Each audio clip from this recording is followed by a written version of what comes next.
श्री वैष्णो देवी की संपूर्ण कहानी। अध्याय 3। दंत कथा व इतिहास। महारानी तारा देवी की कथा। माता के जागरण का महत्व। माता के जगराते में महारानी तारा देवी की कथा कहने सुनने की परंपरा प्राचीन काल से ही चली आती है। बिना इस कथा के जागरण को संपूर्ण नहीं माना जाता। यद्यपि पुराणों या ऐतिहासिक पुस्तकों में इसका कोई उल्लेख नहीं है, तथापि माता के प्रत्येक जागरण में इसको सम्मिलित करने का परंपरागत विधान है। कथा इस प्रकार है।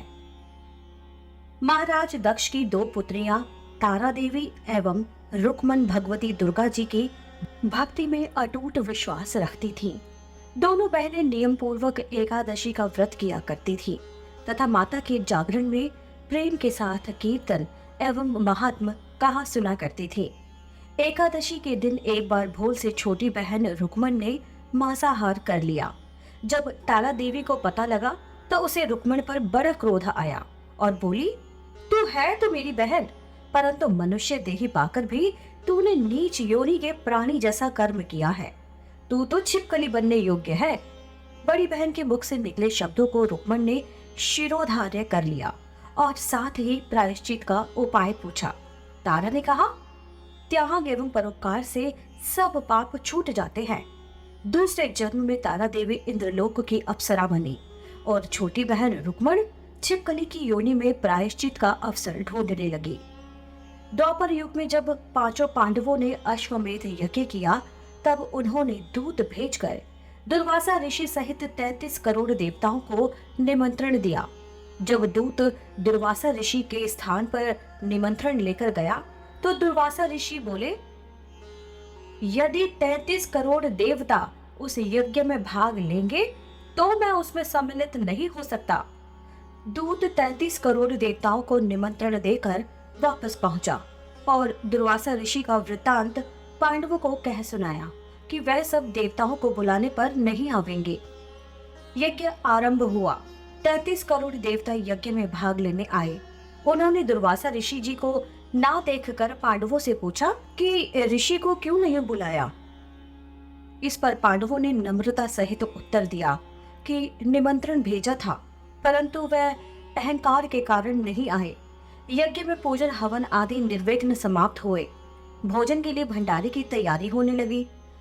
दुर्वासा ऋषि ने जब देखा कि पांडवों ने उनकी उपेक्षा कर दी है तो उन्होंने अत्यंत क्रोध करके पक्षी का रूप धारण किया और चोंच में सर्प लेकर भंडारे में फेंक दिया, जिसका किसी को कुछ भी पता नहीं चला।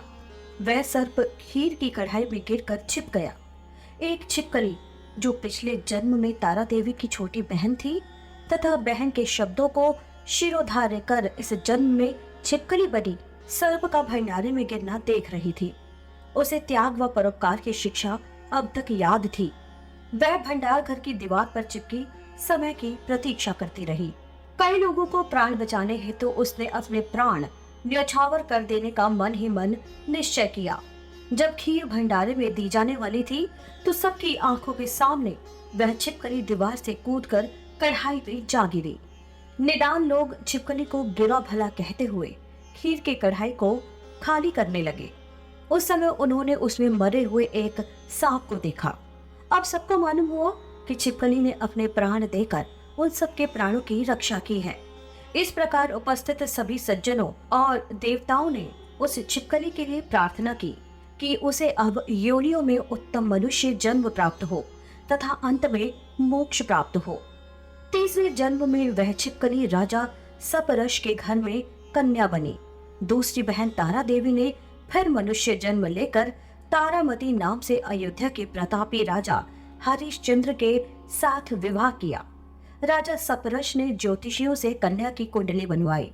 ज्योतिषियों ने राजा को बताया कि कन्या राजा के लिए हानिकारक सिद्ध होगी, शकुन ठीक नहीं है, अतः आप इसे मरवा दीजिए। राजा बोला, लड़की को मारने का पाप बहुत बड़ा है, मैं उस पाप का भागी नहीं बन सकता।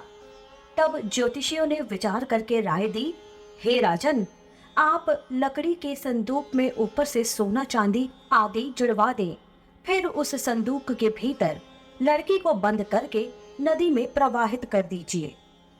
सोना चांदी जड़ित लकड़ी का संदूक अवश्य ही कोई लालच से निकाल लेगा और आपकी कन्या को भी पाल लेगा। आपको किसी प्रकार का पाप ना लगेगा। ऐसा ही किया गया और नदी में बहता हुआ संदूक काशी के समीप एक मेहतर को दिखाई दिया।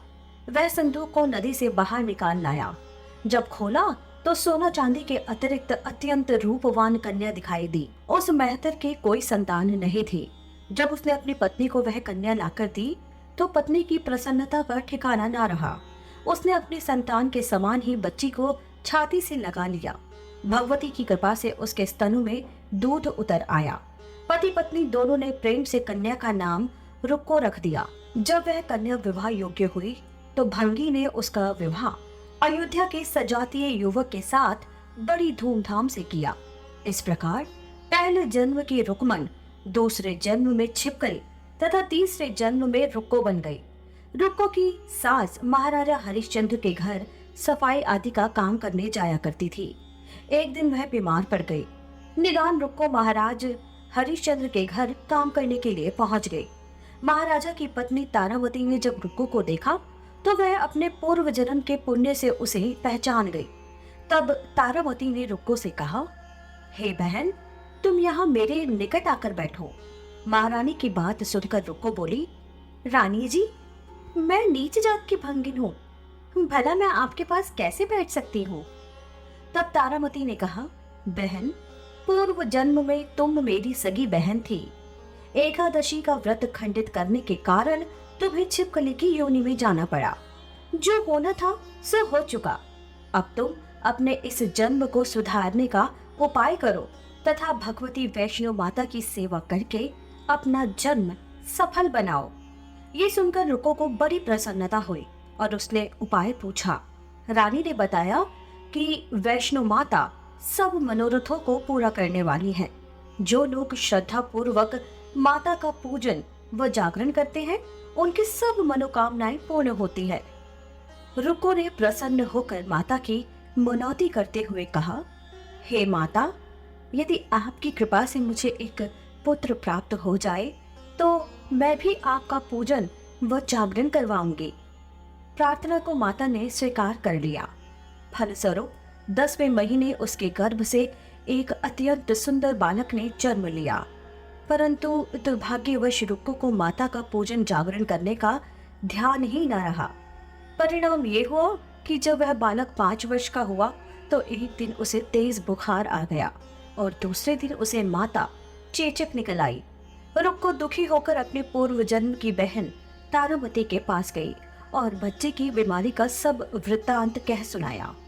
तब तारावती ने कहा, तू जरा ध्यान करके देख कि तुझसे माता के पूजन में कोई भूल तो नहीं हुई। इस पर रुक्को को 6 वर्ष पहले की बात का ध्यान आ गया और उसने अपराध स्वीकार कर लिया। उसने फिर मन में निश्चय किया कि बच्चे को आराम आने पर अवश्य जागरण करवाऊंगी। भगवती की कृपा से बच्चा दूसरे ही दिन ठीक हो गया। तब रुक्को ने देवी मंदिर में जाकर पंडित से कहा कि मुझे अपने घर माता का जागरण कराना है, सो आप मंगलवार को मेरे घर पधार कर कृतार्थ करें। पंडित जी बोले, अभी रुक्को, तू यही 5 रुपए दे जा, हम तेरे नाम से मंदिर में ही जागरण करवा देंगे। तू नीच जाति की स्त्री है, इसलिए हम तेरे घर में जाकर देवी का जागरण नहीं कर सकते। रुक्को ने कहा, हे पंडित जी, माता के दरबार में तो ऊंच नीच का कोई विचार नहीं होता। वे तो सब भक्तों पर समान रूप से कृपा करती हैं, अतः आपको कोई ऐतराज नहीं होना चाहिए। इस पर पंडितों ने आपस में विचार करके कहा, यदि महारानी तारावती तुम्हारे जागरण में पधारे तब तो हम भी स्वीकार कर लेंगे। ये सुनकर रुक्को महारानी के पास गई, सब वृत्तांत कह सुनाया। तारावती ने जागरण में सम्मिलित होना सहर्ष स्वीकार किया। जिस समय रुक्को पंडितों से यह कहने गई कि महारानी जी जागरण में आवेंगी, उस समय सैन्य नाई ने सुन लिया और महाराजा हरिश्चंद्र को जाकर सूचना दी। राजा ने सैन्य नाई से बात सुनकर कहा कि तेरी बात झूठी है, महारानी भंगियों के घर जागरण में नहीं जा सकती। फिर भी परीक्षा लेने के लिए उसने रात को अपनी उंगली पर थोड़ा चीरा लगा लिया, जिससे नींद न आवे। रानी तारामती ने जब यह देखा कि जागरण का समय हो रहा है परंतु महाराज को नींद नहीं आ रही, तो उसने माता वैष्णो से मन ही मन प्रार्थना की कि हे माँ, आप किसी उपाय से राजा को सुला दें ताकि मैं जागरण में सम्मिलित हो सकूं। राजा को नींद आ गई। रानी तारामती रोशनदान से रस्सा बांधकर महल से उतरी और रुक्को के घर जा पहुंची। उस समय जल्दी के कारण रानी के हाथ से रेशमी रुमाल तथा पांव का एक कंगन रास्ते में ही गिर गया। उधर थोड़ी देर बाद राजा हरिश्चंद्र की नींद खुल गई। तब वह भी रानी का पता लगाने निकल पड़ा। मार्ग में कंगन व रुमाल उसने देखे और जागरण वाले स्थान पर जा पहुंचा। राजा ने दोनों चीजें रास्ते से उठाकर अपने पास रख ली और जहां जागरण हो रहा था वहां एक कोने में चुपचाप बैठकर सब दृश्य देखने लगा। जब जागरण समाप्त हुआ तो सबने माता की आरती व अरदास की। उसके बाद प्रसाद बांटा गया। रानी तारामती को जब प्रसाद मिला तो उसने झोली में रख लिया। ये देखकर लोगों ने पूछा, आपने प्रसाद क्यों नहीं खाया? यदि आप न खावेंगी तो कोई भी प्रसाद ना खाएगा। रानी बोली, तुमने जो प्रसाद दिया वह मैंने महाराज के लिए रख लिया, अब मुझे मेरा प्रसाद दे दो। अब के बाद प्रसाद लेकर तारा ने खा लिया। इसके बाद सब भक्तों ने माता का प्रसाद खाया। इस प्रकार जागरण समाप्त करके प्रसाद खाने के पश्चात रानी तारामती महल की ओर चली। तब राजा ने आगे बढ़कर रास्ता रोक लिया और कहा, तूने नीचों के घर का प्रसाद खाकर अपना धर्म भ्रष्ट कर लिया है। अब मैं तुझे अपने घर कैसे रखूं? तूने तो कुल की मर्यादा व मेरी प्रतिष्ठा का भी कोई ध्यान नहीं रखा। जो प्रसाद तू अपनी झोली में रखकर मेरे लिए लाई है उसे खिलाकर मुझे भी अपवित्र करना चाहती है। ऐसा कहते हुए जब राजा ने झोली की ओर देखा तो भगवती की कृपा से प्रसाद के स्थान पर उसमें चंपा, गुलाब, गेंदा के फूल, कच्चे चावल और सुपारियां दिखाई दी। यह चमत्कार देखकर राजा आश्चर्यचकित रह गया। राजा हरिश्चंद्र रानी तारा को साथ लेकर वापस महल में लौट आए। वहां रानी ने ज्वाला मैया की शक्ति से बिना किसी माचिस या चकमक पत्थर की सहायता लिए राजा को अग्नि प्रज्वलित करके दिखाई, जिसे देखकर राजा का आश्चर्य और बढ़ गया। राजा के मन में भी देवी के प्रति विश्वास तथा श्रद्धा जाग उठे। इसके बाद राजा ने रानी से कहा, मैं माता के प्रत्यक्ष दर्शन करना चाहता हूँ। रानी बोली, प्रत्यक्ष दर्शन पाने के लिए बहुत बड़ा त्याग होना चाहिए। यदि आप अपने पुत्र रोहिताश्व की बलि दे सके तो आपको दुर्गा देवी के प्रत्यक्ष दर्शन भी प्राप्त हो सकते हैं। राजा के मन में तो देवी के दर्शन की लगन हो गई थी। राजा ने पुत्र का मोह त्याग कर रोहिताश्व का सिर देवी को अर्पण कर दिया।